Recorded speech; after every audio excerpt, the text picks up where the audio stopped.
It was early morning, the kind of morning when the lake still held the last traces of mist, curling and drifting as the sun tried to burn through. I had only been in that house for less than a week, my late uncle's place, tucked quietly on the edge of the neighborhood. I was still getting used to the silence, sipping coffee at the old oak table, when the peace shattered. Ding dong, ding dong, ding dong. Not the polite kind of knock. This was urgent, demanding, the sort of ringing that says, "Open up right now, or else." I set my cup down, walked to the front door, and pulled it open. And there she was. A woman in her late 50s, hair sprayed into a helmet of blonde, lips pursed so tight it looked like she hadn't smiled in years. Heavy rings covered her fingers, glinting in the sunlight as she clutched a thick packet of papers, her eyes sharp, cold, and absolutely certain of themselves. Before I could even say hello, her voice sliced the air. "So, you must be the new owner. Good. My name is Karen Carmichael, president of the HOA, and you will be joining immediately. These are the bylaws. These are the fees. No exceptions." She shoved the packet toward me, like she was serving a warrant. I blinked, tried to keep my tone polite. Good morning. I'm not sure She cut me off, her voice hard as concrete. "This isn't about what you think. It's about rules. This community has order, and if you refuse, I'll fine you. I'll call the police. Believe me, I've done it before." Her hand tapped the cover of the packet, each metallic ring making a sharp little clink, clink, clink, almost like a judge's gavel. I took a slow breath, looked her in the eye. "Call the police? For what exactly?" "Because I don't want to pay dues for something I never agreed to." Her jaw tightened. She raised her chin, almost daring me. "You don't understand. I decide who agrees. Nobody in this neighborhood crosses me. Nobody. And you won't be the first." The words hung there, heavy, threatening. Behind me, the smell of my coffee still lingered, warm and calm. But standing at that doorway, with her eyes locked on mine, the air felt different, thick, charged. I let a faint smile creep into the corner of my mouth. You know, I've met a lot of people who thought they couldn't be challenged. People who believed no one would ever stand against them. Her brows knit together. And I held her gaze steady. They usually didn't last very long. Silence. Just the faint rustle of the trees in the lake breeze. She narrowed her eyes, lips tightening even further. Then, with a sudden flick of her wrist, she pulled out a bright red notice. Without a word, she slapped it against the front of my door. The sound was sharp, final, like a verdict. "You have 7 days. After that, I start the fines. And trust me, I've won in court before. You don't want to fight me." Her heels cracked against the brick path as she spun on her heel and marched off, each step like a drum beat. She slid into a gleaming black SUV parked at the curb. The engine growled, then roared as she pulled away. And just like that, silence again. I stood there, staring at the notice she left fluttering against my door. Red, bold, almost like a warning brand seared onto the house. For a moment, I didn't move. Then slowly, I peeled the paper free and turned it over in my hand. Karen Carmichael thought she could intimidate me. Thought she could bully me into submission, the way she had done to so many others. But what she didn't know, what she couldn't possibly know, was that she had just knocked on the wrong door. Because I wasn't just another frightened neighbor. No, I was something she had never dealt with before. The sound of her SUV faded down the road, but the weight of her presence lingered long after. That red notice. It clung to my front door like a scarlet letter. The paper flapped once in the breeze. Bold black letters stamped across the top. Notice of non-compliance. I pulled it free and read the words slowly, as if each line was designed to provoke. Failure to join the Homeowners Association will result in escalating fines, legal action, and forfeiture of property privileges.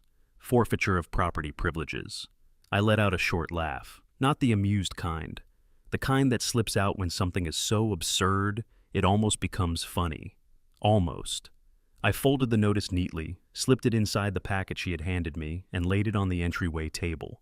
My coffee was cold by now, but I took a sip anyway, bitter, fitting.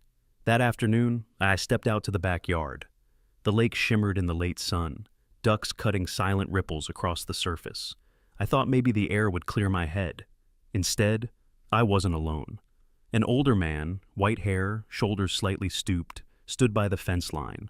He glanced around nervously, like a man about to share a secret that could cost him dearly. When his eyes met mine, he gave a small nod. "Afternoon," he said softly. "Afternoon," I returned. He stepped closer, lowering his voice. "You're new here. Don't take it personally. Karen, well, she does this with everyone. But with you, it might get worse." I raised an eyebrow. "Worse than the police threats and the red notice?" His lips tightened. Then he gave a quick look over his shoulder. "She's been running this place like a little kingdom for years. Anyone who challenges her, she crushes. Fines, lawsuits, public shaming. People end up paying or moving. Most folks don't have the stomach for a fight." There was a heaviness in his tone, like he'd lived through it himself. I leaned on the fence rail, studying him. "And you? Did she come after you?" His eyes flickered down, shame lingering in the silence. "She did. Over a bird bath, if you can believe it. Said it wasn't community approved. I fought it at first. But then came the letters, the threats. Next thing I knew, I was out $3,000 in legal fees. My wife begged me to let it go." He gave a weary shrug. "Now I just keep my lawn cut to regulation height, paint my shutters the approved shade of beige, and stay out of her way. It's easier." I could see the defeat written all over him. Not just in his words, but in the slump of his shoulders, in the way his eyes never quite lifted to meet mine. I nodded slowly. "Thank you for the warning." He started to walk away, then turned back. "One more thing.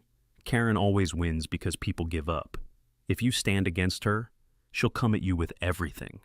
Then he disappeared through his gate, leaving me alone with the fading light. That night, I sat at the old wooden desk in my uncle's study. The house smelled faintly of cedar and old paper, the kind of scent that lingers after years of quiet living. I spread the HOA packet across the desk, flipping through page after page of dense legal jargon.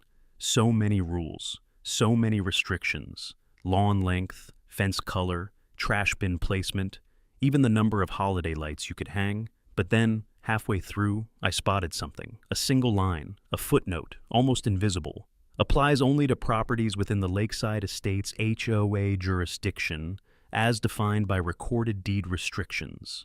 I leaned back in the chair, a slow smile forming, because I already knew something Karen didn't, something crucial. When my uncle passed the property down to me, I reviewed the deed carefully with my attorney. And I remembered clearly, this land, this house by the lake, had never been signed into the HOA. My uncle refused it decades ago. Karen had just made a fatal assumption. She believed every house by the lake was under her control. But she was wrong. Very wrong. I closed the packet, slid it aside, and stared at the dark window where my own reflection looked back at me. Karen Carmichael had drawn her battle lines. But this wasn't her territory. This was mine. And the game had only just begun. The next morning, I found out just how fast gossip travels in Lakeside Estates. It began with a strange look from the couple across the street. They paused while trimming their roses, whispered something to each other, and then glanced at me again with that same wary expression. By noon, I could feel it everywhere. Sideways stares, quick conversations that stopped in and when I approached, doors that closed a little too quickly. And by evening, the rumors reached me directly. I was carrying groceries from the truck when a woman I'd never met, neat blouse, pearls at her throat, stopped at the end of my driveway. Her face pinched in disapproval. "Is it true," she asked sharply, "that you refuse to join the association, that you don't believe in supporting the neighborhood?" I set the bag down slowly. "Where did you hear that?" Her lips pursed. "Karen told us at the board meeting last night. She said you were hostile, that you cursed at her and tore up the membership packet, that you called the association a scam." I let out a dry laugh. "Funny, none of that happened." She folded her arms. "Well, if you want to live here, you should know. We value community. And people who don't cooperate, they don't last long." With that, she spun on her heel and marched away. That night, a letter slid under my door.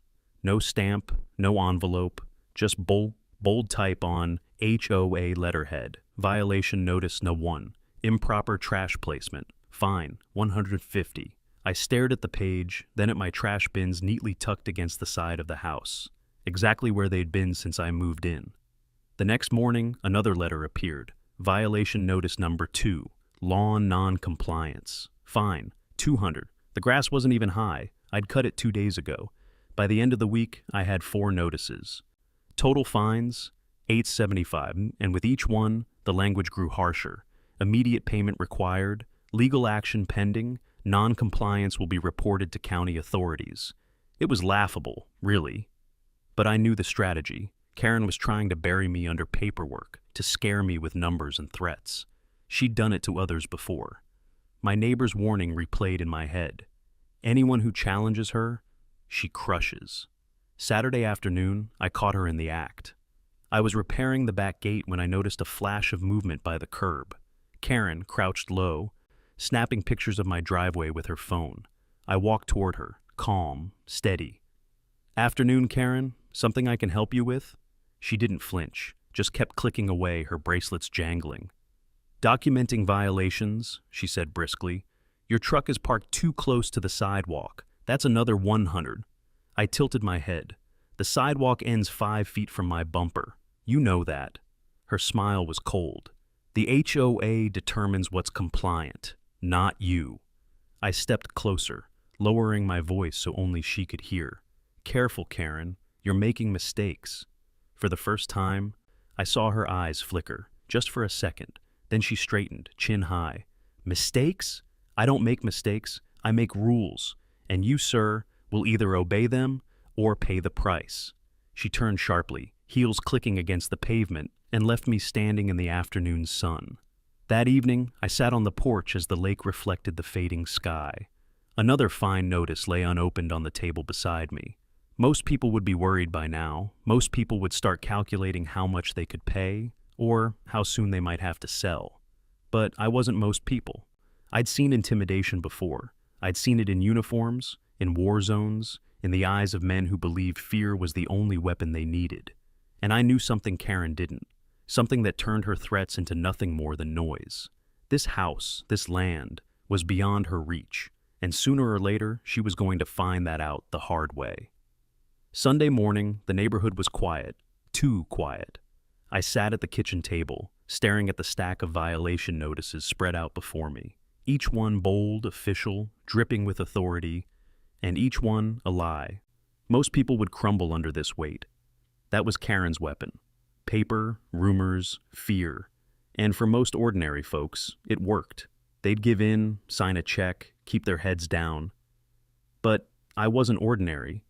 I leaned back in my chair, let the papers flutter to the floor, and closed my eyes.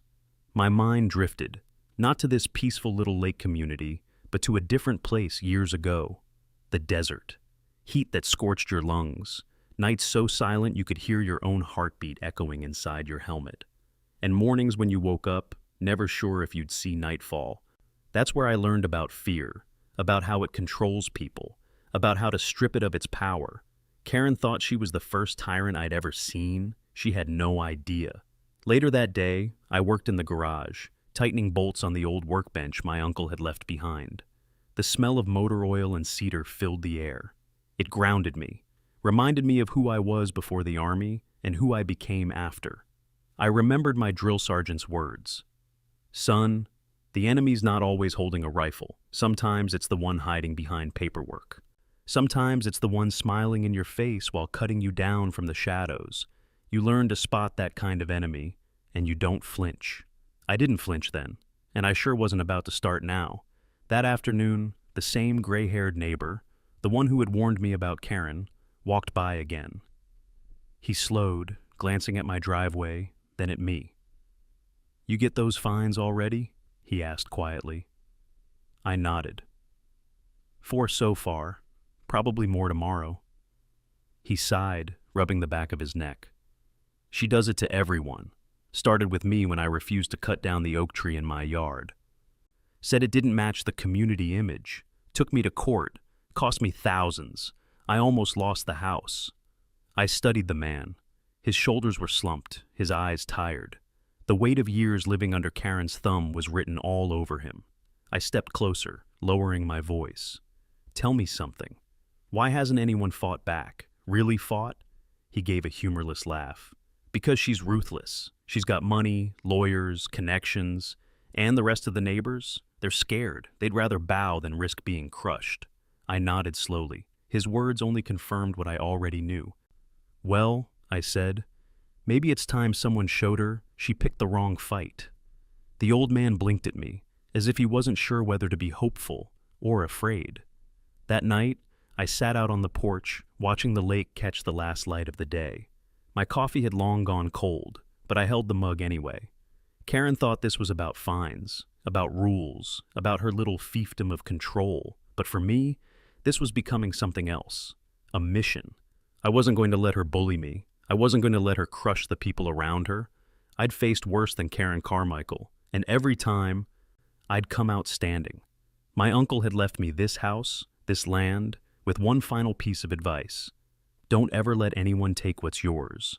Not by force, not by trickery, not by fear. I set the mug down, stood, and looked across the water where Karen's grand house sat like a fortress. No, she didn't know it yet, but her reign was already cracking, because she had just made me her enemy. The stack of papers still sat on my dining room table like a coiled snake, daring me to touch it. I'd been ignoring it for days, too busy watching Karen's little show of intimidation, letting her throw her fines and threats around like confetti. But that night, after another notice slid under my door, I decided it was time to dig deeper. I brewed a fresh pot of coffee, pulled the lamp closer, and spread the documents out across the table. Pages and pages of rules, sub-rules, subsections, the kind of bureaucratic labyrinth designed to confuse and overwhelm. Most people would read 2 paragraphs and give up. That's how Karen liked it. She thrived on complexity, on the illusion of power hidden inside paragraphs of legalese. But I wasn't most people. I read slowly. Every line, every clause, every word. No trash bins visible from the street. No vehicles over 3 tons in the driveway. No outdoor furniture that doesn't match approved colors. I chuckled at that one. Approved colors? Who came up with this nonsense? Hours passed. Midnight crept up. And then I saw it. Buried halfway through a section on jurisdiction and enforcement, in smaller font than the rest, was a sentence that made me sit up straight. This association shall exercise governance solely over properties incorporated into the Lakeside Estates Master Plan as of June 12, 1989. I leaned closer, my finger tracing the words. Incorporated Properties, Master Plan, 1989. Something clicked in my mind. This house, my uncle's house, had been in the family long before that. Built in 1971, if memory served. The old man had always bragged about it being grandfathered against every new zoning law they threw his way. If that was true, then this land might not even be under the HOA's authority at all. I grabbed my uncle's old filing cabinet from the corner, the one I hadn't touched since moving in. Dust rose as I pulled open the drawer. Inside were manila folders stacked with decades of paperwork. Tax records, repair receipts, even scribbled notes in his uneven handwriting. And then I found it. A yellow deed, edges curling, with the county's official seal stamped in the corner.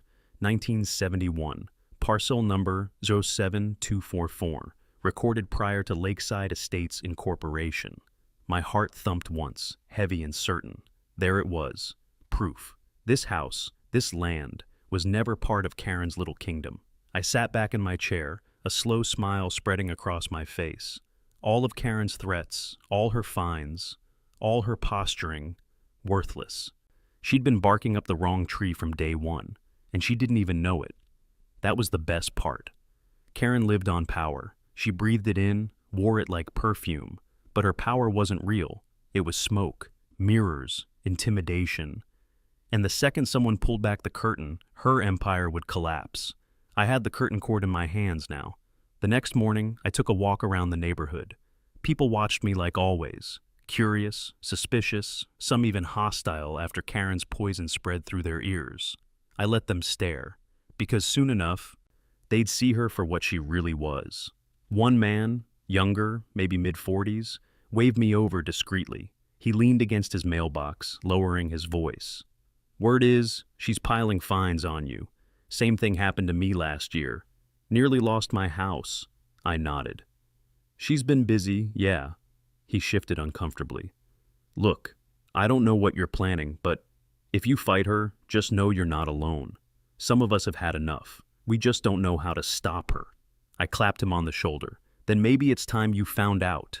That evening, I sat on the porch again, watching the sunset smear gold across the lake. The deed rested on the table beside me, solid as the ground beneath my feet. Karen was still playing her game, still filing fines, still spreading rumors, still strutting like a queen in her castle. But I wasn't playing anymore. This wasn't just about me refusing her authority. This was about exposing her fraud, about showing the entire neighborhood that her threats were nothing more than hot air. I took a long sip of coffee, the bitterness sharp on my tongue, and whispered to myself, she's about to learn. You don't swing at a soldier and miss. And with that, I started planning. The morning after I found the deed, the war officially began. I knew it the moment I opened my mailbox. Inside was a thick, glossy envelope. Not the flimsy paper fines she'd been tossing at me before. This was heavier, more deliberate. I tore it open right there on the curb, the cool air sharp in my lungs. The first page screamed in bold letters, notice of legal action. Beneath it, Karen's favorite weapon, legal jargon stacked a mile high, warning me of pending court dates, collections, and liens against my property. And at the bottom, signed in blue ink, was her name, Karen Carmichael, HOA president. She'd upped the stakes. By mid-afternoon, the neighborhood was buzzing. I saw blinds twitch, heard whispers as I walked to the end of the street. Karen's SUV was parked in her driveway like a throne on wheels, polished so clean it blinded you in the sun. She was standing there, clipboard in hand, talking loudly enough for half the cul-de-sac to hear. Some people think they're above the rules, but I've taken down bigger fish than him. Trust me, by next month, that house will either pay up or be on the market. A few neighbors chuckled nervously, the kind of laugh you give when you don't want to be the next target. Others just looked down at their shoes. I caught one man's eye, the same gray-haired neighbor who had warned me before. He gave me the faintest shake of his head, a silent "don't provoke her." But it was too late for that. That evening, Karen struck again. A neon red sign, big as a stop sign, appeared staked into my front yard. Non-compliant property, subject to HOA action. I stood there on the porch, arms crossed, staring at it.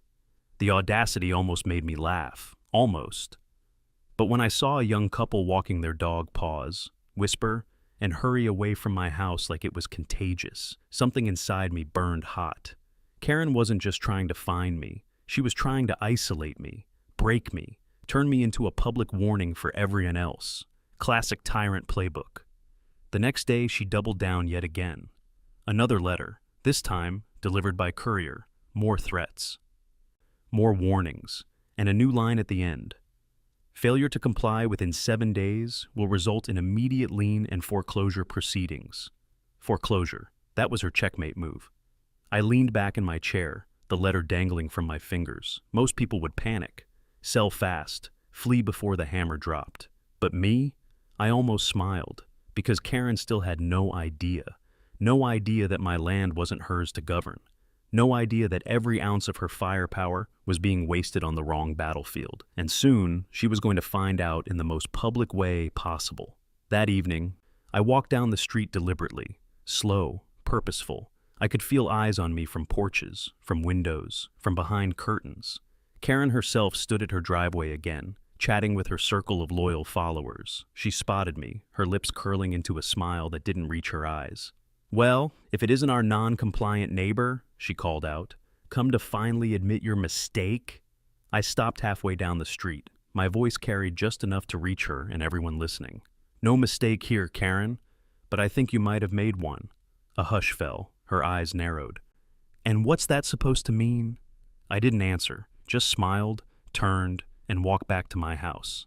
Let her stew, because timing was everything. That night, under the glow of my porch light, I spread the deed and the HOA charter side by side on the table. On one page, her threats, her fines, her lies. On the other, cold, hard proof that my property stood outside her kingdom. I thought back to my military days. Missions weren't always won with brute force. Sometimes you won by letting the enemy overextend, by letting them march right into their own trap. Karen had overextended, and she didn't even know it. I sat back, the night air cool against my skin, and whispered into the silence, 7 days, Karen. 7 days until you learn who you're really up against. And for the first time since she'd knocked on my door, I felt the tide turn. The next morning, I noticed something different. It wasn't loud. It wasn't dramatic. But as I walked down the street to grab the paper, I caught the tiniest nod from the gray-haired man next door. Not fear this time, something else. Approval. Karen's red warning sign still blazed in my front yard like a scarlet letter. But the way the old man looked at me told me one thing. He knew. He knew I wasn't backing down. And maybe, just maybe, he respected that. That afternoon, as I was working in the garage, I heard a shuffle of feet. I turned, and there he was, hands shoved deep in his pockets, shoulders hunched like he didn't want to be seen. He cleared his throat. "Name's Frank," he muttered. "Lived here 30 years. Seen 4 presidents come and go, but only 1 queen." I raised an eyebrow. "Karen?" He smirked without humor. "You catch on quick." Frank glanced around, lowered his voice. "Listen, everyone hates her. Everyone. But she's got them scared. She fines, she shames, she drags people to court. Most folks can't afford to fight her. Some even moved out. Sold for less than the place was worth. She wins because no one dares to push back." I wiped my hands on a rag studying him. "And you? Why are you telling me this?" He hesitated, then sighed. "Because I saw that letter she put in your yard, and I saw how you didn't flinch. You're different. Maybe crazy, but different." There it was, the first crack in Karen's wall. Word spreads fast in small communities. Within 2 days, I had 3 more quiet visits. A woman named Claire who lived across the street slipped over one evening while walking her dog. She whispered like she was passing state secrets. She fined me last year for having my Christmas lights up 2 days past the deadline. 2 days. Said I was disrupting neighborhood harmony. Cost me $400. Another neighbor, a retired teacher named Harold, leaned on his cane and told me how Karen made him repaint his mailbox twice in a single summer because the shade of black wasn't uniform. Each story piled higher, each one more absurd than the last, and every person told it with the same look, a mix of anger and fear. I listened. I didn't promise miracles, but I listened, and that more than anything seemed to matter. One evening, Frank and I sat on his porch, watching the sun dip low over the lake. "You know," he said, rocking slowly in his chair, "Karen wasn't always this bad. When she first became president, folks thought she'd keep the place tidy. But power's like liquor. She got drunk on it. Now, she thinks she owns us." I sipped my coffee, quiet for a moment. Then I said, "She doesn't own me, and soon she'll figure that out." Frank gave me a long, measuring look. Then he leaned closer. "Whatever you're planning, son, don't do it alone. You've got more support here than you think. People are just waiting for someone to stand tall first." The weight of his words hung in the evening air. Later that night, I sat at my kitchen table again. The deed and HOA charter still lay side by side, proof of the truth. But something had changed. A week ago, it was just me against Karen. Now, it wasn't. I thought about Claire's whisper, Harold's quiet bitterness, Frank's tired but steady gaze. They were scared, yes, but underneath the fear was a spark, and sparks, when gathered, can become fire. The next morning, as I walked down the street, I felt it. Not everyone looked at me like I was contagious anymore. A few neighbors nodded. One even raised a hand in a subtle wave. It wasn't rebellion yet, but it was something, the beginning of it. Karen still thought she had the upper hand. She still thought her threats and red signs and legal jargon would crush me. But what she didn't realize was simple. The moment a tyrant loses the fear of the people, she's already lost. It didn't take long. By the middle of the week, Karen must have sensed something was slipping.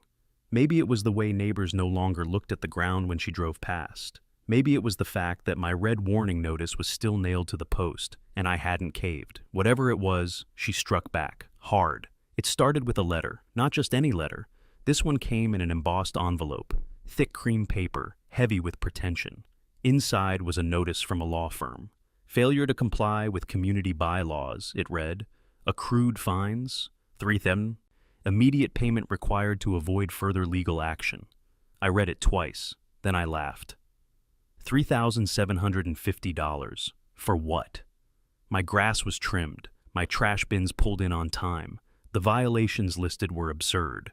Unapproved exterior light bulb, mailbox positioned at improper angle, unregistered vehicle in driveway, referring, of course, to my uncle's old truck that still ran like a champ.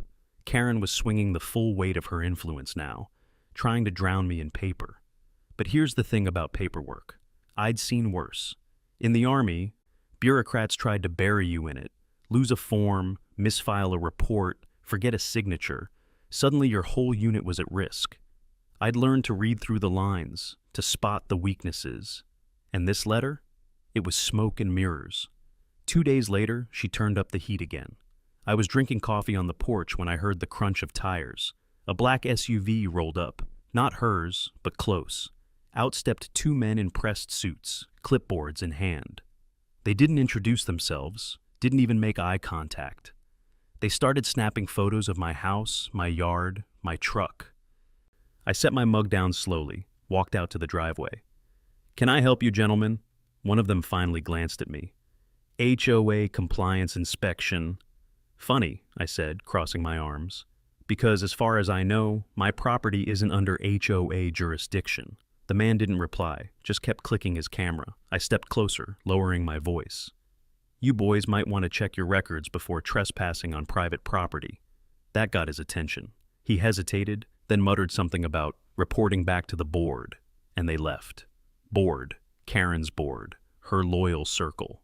That evening, Frank knocked on my door, his face pale. "You've stirred the hornet's nest," he said. "Karen called an emergency HOA meeting. Whole board's backing her. They're talking about liens, foreclosures, the works." I invited him in, poured 2 cups of coffee. He sat heavily at the table. "She's scared," I said simply. Frank snorted. "She doesn't look scared. She looks meaner than ever." "Scared people lash out the hardest," I replied. "She sees her grip slipping. So now she's trying to make an example out of me." Frank studied me for a long moment. "And what are you gonna do?" I leaned back, letting the steam curl off my cup. "Fight smarter. She wants me angry, reckless. I'm not giving her that. She wants me broke, buried in legal fees. Not happening. I've got something she doesn't. The truth." 2 days later, the neighborhood buzzed with the fallout from that emergency meeting.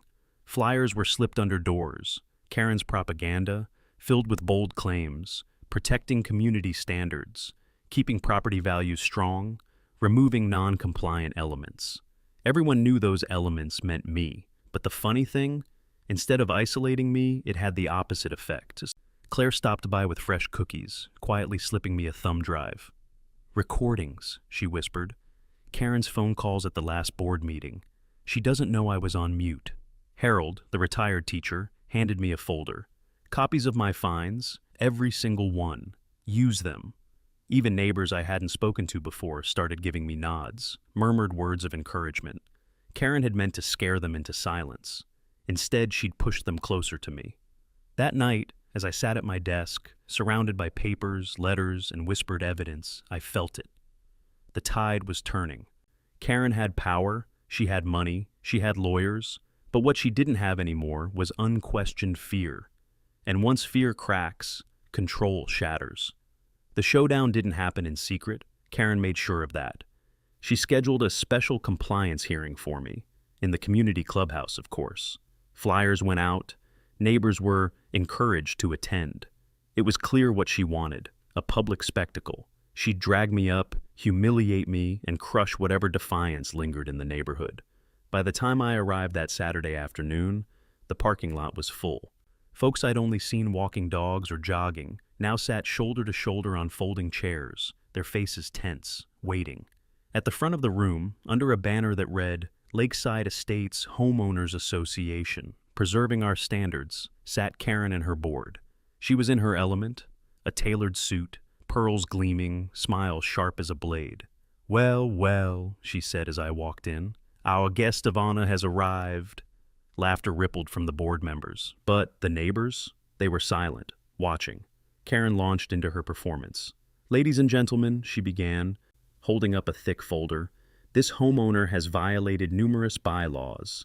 He has ignored repeated notices, accrued thousands of dollars in fines, and has openly defied this association's authority. She slapped the folder onto the table for emphasis. Papers spilled, pages marked in red. If he continues, she went on, voice rising, we will have no choice but to pursue a lien on his property. Foreclosure, if necessary. The rules apply to everyone, no exceptions. She paused, scanning the room like a queen surveying her court. And if anyone here thinks they can disobey, let this be your warning. This community has order, and I will uphold it. Her gavel struck the table. Crack. The message was clear. Fall in line or face ruin. I let the silence stretch a beat longer than was comfortable. Then I stood. Are you finished? I asked. Karen narrowed her eyes. This is not a debate. You're here to answer to your violations. I nodded slowly. Fair enough. Let's start with that. I reached into my satchel and pulled out a folder of my own. Slim, neat, organized. Not an ounce of theatrics. Here's the thing, I said, raising my voice just enough for the back rows to hear. All these fines, all these threats, every single piece of paper you've sent me, they rest on one assumption, that my property falls under your HOA's jurisdiction. Karen smirked. Of course it does. Every lot in Lakeside Estates is governed by this board. I shook my head. Not quite. I held up a single sheet of paper.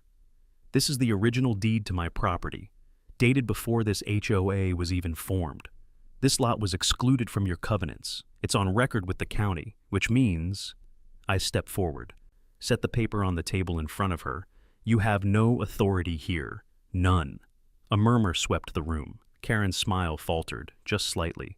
That can't be right.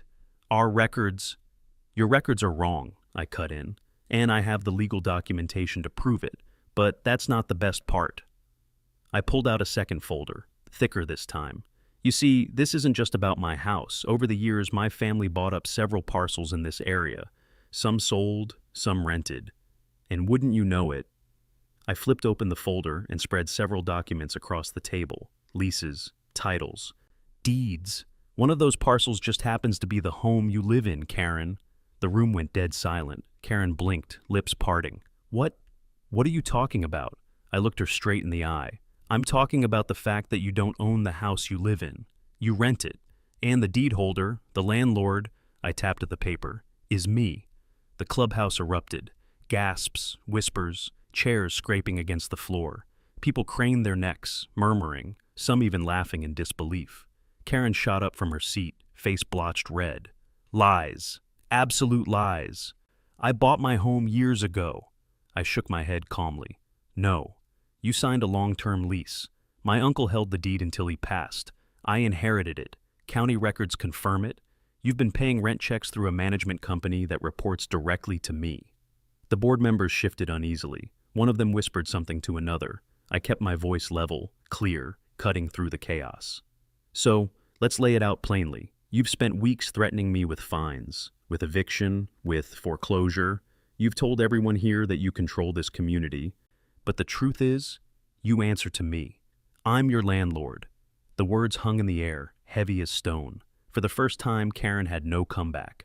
Her mouth opened and closed, but nothing came out. Frank, sitting near the front, broke the silence with a low whistle. Well, I'll be damned.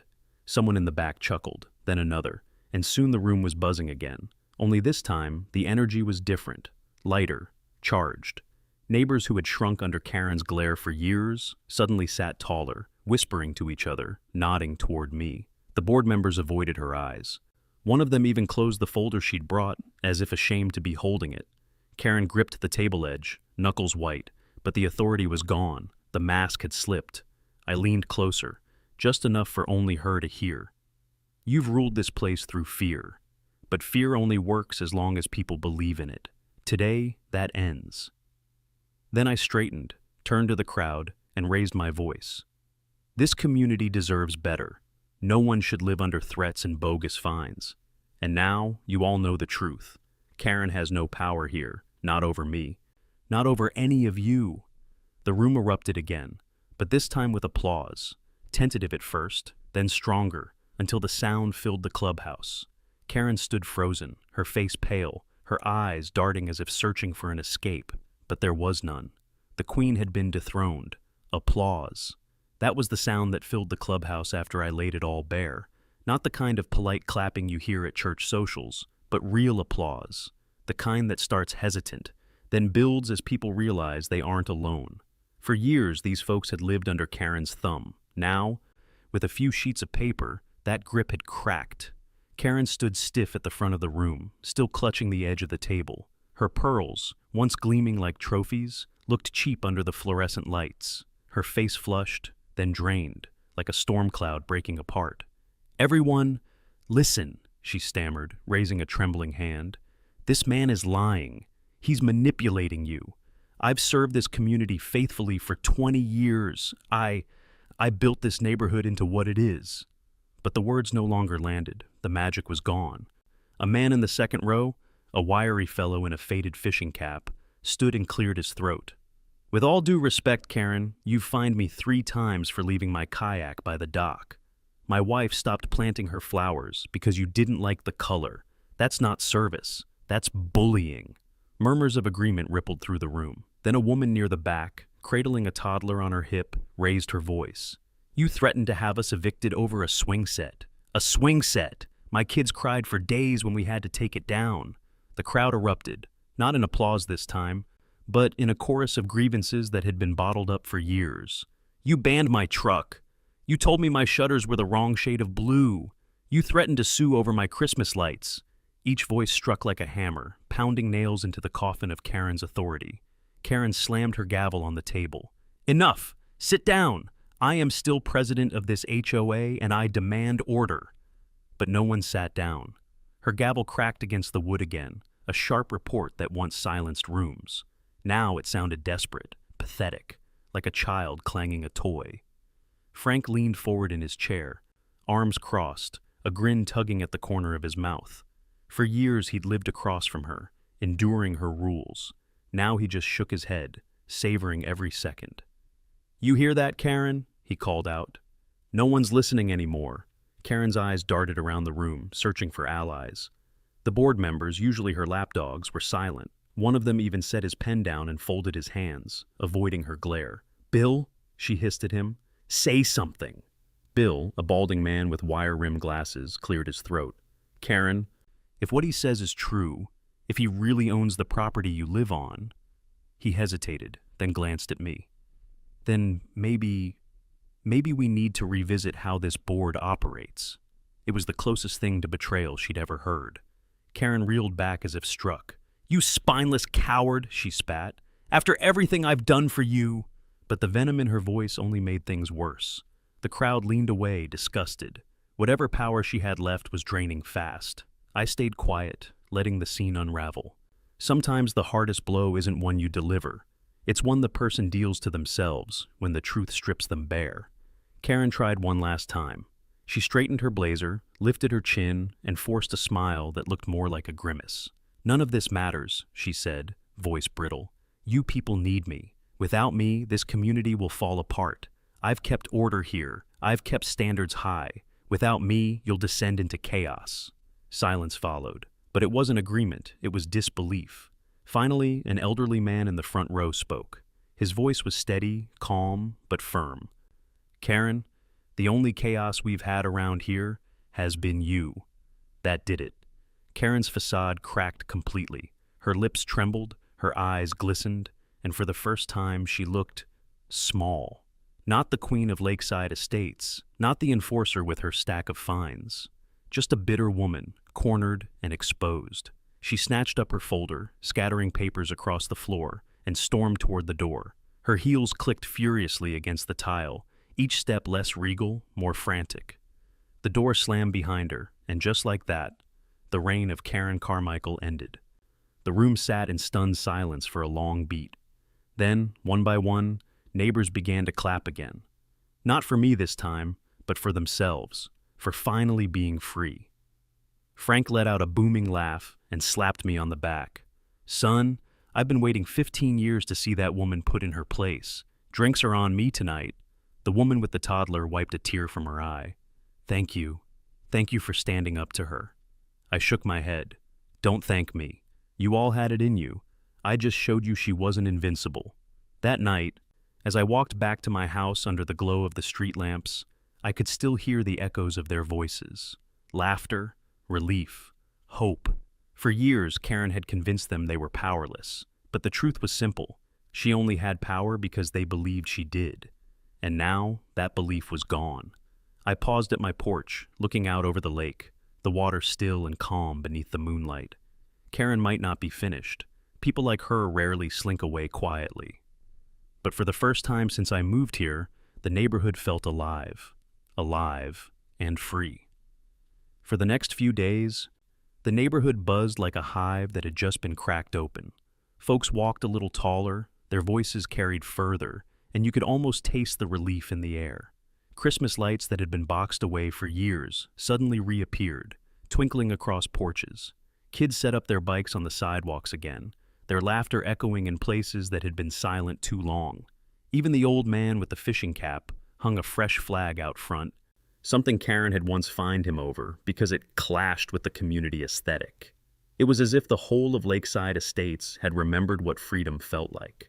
But with every sunrise came the same question whispered over fences and passed along at the mailboxes. Where was Karen? She wasn't at the clubhouse. She wasn't patrolling the streets in her SUV. She wasn't stuffing notices into mail slots. For a woman who had spent decades inserting herself into every corner of the neighborhood, her sudden silence was louder than any of her lectures. Some hoped she was gone for good, packed up, humiliated, and off to terrorize some other community. But I knew better. People like Karen didn't just vanish. They simmered, they plotted, and when they struck again, they struck hard.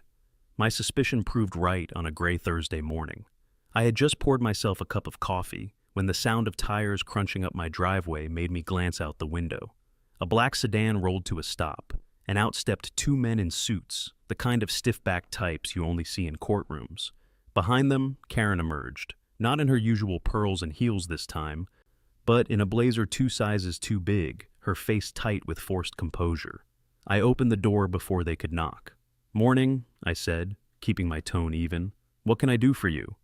One of the men produced a folder and handed it to me. "Mr. Carter, you are hereby notified that Ms. Karen Carmichael is filing an injunction against you for harassment, defamation, and unlawful interference in the operations of the Lakeside Estates Homeowners Association." Karen's eyes glittered as she folded her arms. "You thought you could humiliate me, didn't you? Well, let's see how tough you are in front of a judge." I flipped through the folder. The claims were flimsy, laughable, really, but I didn't laugh, not because I was worried for myself, but because I saw how desperate she'd become. "You dragged lawyers into this?" I asked quietly. Karen's voice sharpened. "I am the HOA. This neighborhood needs me, and if I have to bury you in court filings to prove it, I will." I held her gaze. For the first time, I noticed the tremor in her hands, the way her breath came fast, shallow. She wasn't strong, she was cornered. Word of the lawsuit spread faster than wildfire. By afternoon, neighbors were knocking on my door offering support, some even volunteering to testify on my behalf. "Don't you worry about a thing," Frank said, his fist clenched. "She can't scare us anymore. We'll stand with you." The woman with the toddler nodded firmly. If she wants a fight, she'll be facing all of us. Karen had wanted to isolate me, make me the villain in her last stand. Instead, she'd done the one thing she should have avoided at all costs. She united the neighborhood against her. That night, I sat on my porch with the papers spread before me. The lake reflected the moonlight, calm and steady, a mirror to my thoughts. I wasn't angry, I wasn't afraid. If anything, I felt resolved. Karen thought the law was her weapon. She didn't realize it could cut both ways. And when the truth came to light, the leases, the deeds, the testimonies, her empire of paper and threats would crumble for good. I set the folder aside and leaned back, listening to the crickets in the grass. Karen wasn't finished, but neither was I. And when the showdown came, I intended to end it once and for all. The day of the hearing arrived under a sky the color of steel. Clouds hung low over the courthouse, and the air carried that heavy stillness that comes before a storm. I walked up the stone steps with my head held steady. Neighbors trailed behind me, Frank in his worn jacket, the woman with the toddler balanced on her hip, even the old man with the fishing cap. They didn't have to be there, but they came anyway. And that meant more than I could ever say. Inside, the courtroom was cold, fluorescent lights buzzing overhead. Karen was already seated at the plaintiff's table, her hair lacquered into place, her pearls back around her neck like armor. She didn't look at me as I entered. She only whispered to her lawyer, her lips tight as a knot. When the judge entered, we all rose. Then it began. Karen's attorney spoke first. He painted me as a bully, a manipulator, a man out to ruin a respectable woman's life. Karen sat tall, nodding at every accusation, as if each word was a nail she was hammering into my coffin. But when it was my turn, I didn't rush. I didn't raise my voice. I laid out the truth, piece by piece. The deed that proved I owned not just my house, but the land beneath Karen's. The violations she had issued that had no basis in county code. The testimonies of neighbors she had fined, bullied, and dragged through court over the years. Every page, every signature, every story. I placed them on the record like bricks in a wall. And with each one, Karen's empire cracked a little more. Finally, the judge turned to her. "Mrs. Carmichael," he said evenly, "do you have proof that you are the rightful authority in these matters?" Karen's face flushed red. She scrambled through her papers, hands shaking. I am the president of this HOA. I have the right." The judge raised a hand, silencing her. "Not if the HOA was never properly incorporated. Not if you acted without legal authority. And not if you retaliated against homeowners with false fines. Do you understand?" Her mouth opened, closed, opened again, but no words came. For the first time since I'd met her, Karen Carmichael looked small. The gavel came down, case dismissed. A collective breath swept through the courtroom. Relief, disbelief, maybe even joy. My neighbors squeezed my shoulder as we filed out, their smiles wide, their eyes brighter than I'd ever seen them. But outside on the courthouse steps, Karen caught up to me. Her voice was hoarse, almost breaking. "You think this is over?" she hissed. "You embarrassed me. You turned them against me. I built that neighborhood. It's mine." I studied her for a long moment. Then I spoke softly, firmly. "No, Karen. You never owned it. You just held it hostage. But here's the truth you can't seem to face." I pulled the deed from my folder, tapped it once. "Not only do I own my house, I'm your landlord. That land your house sits on, it's mine. You can keep fighting if you want, but every step you take, you'll be standing on my ground." Her eyes widened, her breath caught. For a heartbeat, she looked like she might faint. Then, without another word, she turned and stumbled down the steps, her heels clattering against the stone. Weeks passed. Karen's SUV stopped showing up in the neighborhood. Her house went dark. Word spread she'd put it up for sale. And Lakeside Estates? It bloomed again. Free of her shadow, people painted their homes the colors they loved, planted flowers that once violated her rules, and gathered in yards for cookouts without fear of a fine. I'd sit on my porch in the evenings, coffee in hand, watching kids ride their bikes down the street, neighbors laughing together like family. Peace had returned. And as for me, I hadn't asked for this fight, but when it came to my door, I knew one thing for certain. If you don't stand up to bullies, the kind with rifles or the kind with clipboards, they'll never stop. Karen learned that lesson the hard way. And the neighborhood finally learned that freedom is worth defending.